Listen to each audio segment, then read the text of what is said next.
రాజు వాళ్ళమ్మ రాజుకు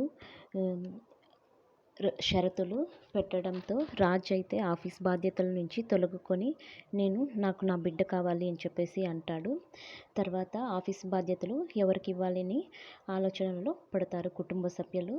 మరుసటి రోజు ఉదయం అనామిక అందరినీ పిలిచి గొడవ చేస్తుంది. రాజు బావ ఆఫీస్ బాధ్యతల నుంచి తొలగుకున్నాడు కాబట్టి ఆ స్థానాన్ని నా భర్తకు ఇవ్వాలి అని చెప్పేసి అంటుంది.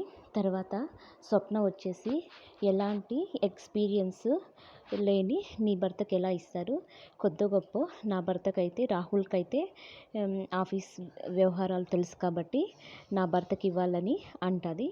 అప్పుడు రాజు వల్ల నాన్న ఎవరికి ఆఫీస్ బాధ్యతలు ఇవ్వాలో నాకు బాగా తెలుసు. ఈ కుటుంబ సభ్యుల్లో ఒక్కరే దానికి అర్హులు. అది ఎవరంటే నా కోడలు కావ్య మాత్రమే ఈ ఆఫీస్ బాధ్యతలు అన్నీ చక్కబెడుతుంది.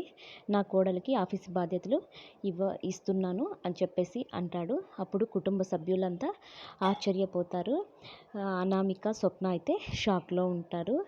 రాజు వల్ల తాతయ్య బామ్మగారు అయితే చాలా సంతోషపడతారు.